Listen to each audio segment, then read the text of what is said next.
করতে করতে সাহাবা আর কিছু সময় অপেক্ষা করলেই শহীদ মৃত্যু। কিন্তু আর অপেক্ষা করতে না পেরে তলোয়ারটাকে সে মাটিতে গেড়ে তলোয়ারের উপর ঝাঁপিয়ে পড়ল। পেটের এই পাশ থেকে ঢুকে পিঠ দিয়ে তলোয়ার বের হয়ে গেল, ওইখানে শেষ। তার মানে শাহাদাতের মৃত্যু হয় না, তার ভিতরে আত্মহত্যা। তার কি হয়েছে? সুইসাইড। মান কতালা নাফসাহু বিশাইইন উযযিরা বিহি ইয়াওমাল কিয়ামা। যে ব্যক্তি যে জিনিস দিয়ে নিজেকে শেষ করবে কিয়ামতের দিন, ওটাই হবে তার শাস্তি। যে গলায় ওড়না পেঁচিয়ে মারা যায়, ওই মেয়েগুলো in the day of judgment কিয়ামতের বিচার শেষে জাহান্নামে শুধু ওড়না পেঁচিয়ে মরতেই থাকবে। যে বিষ খেয়ে মারা যায়, ওর শাস্তি হবে জাহান্নামের বিষ খেয়ে সে জাহান্নামটাকে কাঁপিয়ে তুলবে। যে ছুরি ঢুকিয়ে স্ট্যাবিং করে মারা যায়, ও শুধু স্ট্যাবিং করতেই থাকবে জাহান্নামে। যাদের হৃদয়ে আছে আল্লাহর ভয়, তারা কবু পথ ভুলে যায় না। আল্লাহর প্রেম ছাড়া এই দুনিয়া কারো কাছে কোনো কিছু চায় না। বলেন সবাই, যাদের হৃদয়ে আছে আল্লাহর ভয়, তারা কবু পথ ভুলে যায় না। আল্লাহর প্রেম ছাড়া এই দুনিয়া কারো কাছে কোনো কিছু চায় না। রাতের আধার যারা সেজদাতে রয়, দু চোখের স্রোতে নদী যেন বয়। ছলনার হাতছানি যতই আসুক, পেছনে ফিরেও সে তাকায় না। যাদের হৃদয়ে আছে আল্লাহর ভয়, তারা কবু পথ ভুলে যায় না। আল্লাহর প্রেম ছাড়া এই দুনিয়া কারো কাছে কোনো কিছু চায় না। চিল্লায় বলেন ঠিক কিনা? আল্লাহর ভয় এটা অনেক দামি জিনিস। এটার নাম হচ্ছে তাকওয়াল্লাহ। এটার নাম কি? তাকওয়া। ওমর ফারুক উবাই ইবনে কাব রাদিয়াল্লাহু তাআলা আনহুকে জিজ্ঞেস করলো, ইয়া উবাই, মা হুয়া তাকওয়া? উবাই, তাকওয়া কি? What is taqwa? What is the definition of taqwa? উবাই ইবনে কাব প্রশ্নের উত্তর না করে ওমর ফারুককে আবার প্রশ্ন করে বললেন, আমা সালাতা তারিকান যা শাউক?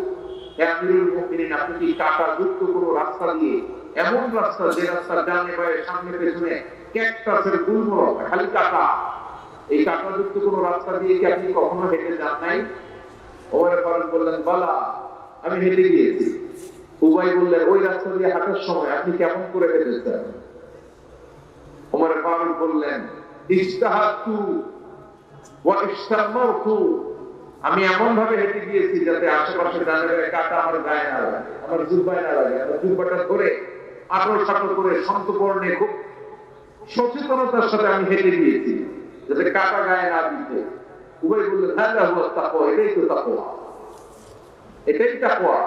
এমন ভাবে পৃথিবীতে আপনাকে চলতে হবে যাতে শয়তানের কোনো হাতছানি, কোনো পাপ, কোনো পঙ্কিলতা, কোন ধরনের অশ্লীল বিষয় আপনার গায়ে পৌঁছতে না পারে। এটাই তাকওয়া। বিশ্বনবী একবার খেজুরের ডালা ভেঙে মরুভূমির মধ্যে একটা দাগ টানলেন, লম্বা দাগ টেনে সাহাবাদেরকে বললেন, হাযা সিরাতুল মুস্তাকিম, এটার নাম সিরাতুল মুস্তাকিম।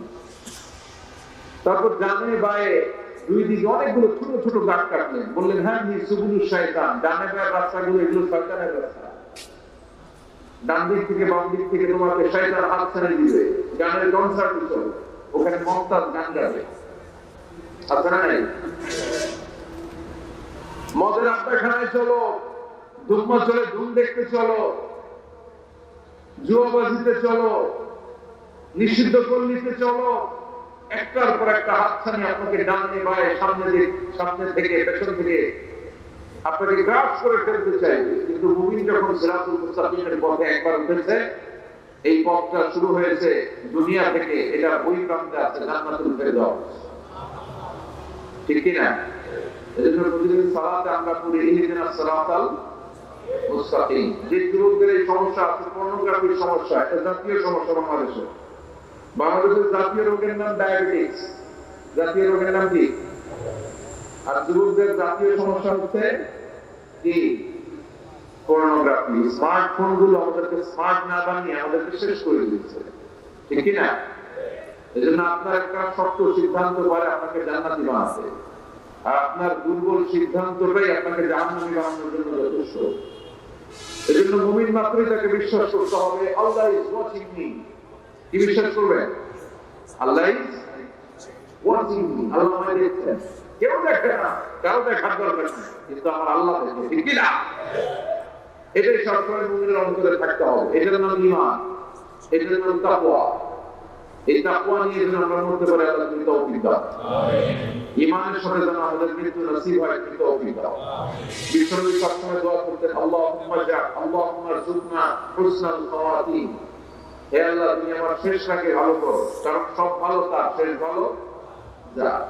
এরকম অনেকে আছে আজীবন ইসলামের পক্ষে ছিল, কিন্তু শেষকালে মুরতাদ হয়ে মারা যায়, আছে না নাই? আবার অনেকে আজীবন ছিল কাফের, মুশরিক, ইসলামের শত্রু, নাস্তিক, কিন্তু শেষকালে কালিমা পড়ে মারা যায়, আছে না নাই? জিহাদের ময়দানে এক সাহাবা যুদ্ধ করতে করতে কাফের মুশরিকদেরকে কচু কাটা করে জাহান্নামে পাঠিয়ে দিচ্ছিলেন। জিহাদের ময়দানে ওনার যুদ্ধ দেখে সব সাহাবারা বলল, আজকে জিহাদের ময়দানে সব সাহাব এই সাহাবা পেয়ে যাবে। বিশ্বনবী বললেন, দোয়া কিনা ও জাহান্নামে যাবে। এক সাহাবী তো অবাক, এটা আবার কেমন কথা? জান মাল সব বাজি রেখে জিহাদের ময়দানে আল্লাহর দুশমনগুলোর একটার পর একটাকে শেষ করে দিয়ে জাহান্নামে পাঠিয়ে দিচ্ছে, আর এই মুজাহিদ ফি সাবিলিল্লাহ জাহান্নামে যাবে। How possible? এই সাহাবী পেছনে পেছনে লুকিয়ে লুকিয়ে দেখতে লাগলো যে আমি এটা শেষ দেখতে চাই।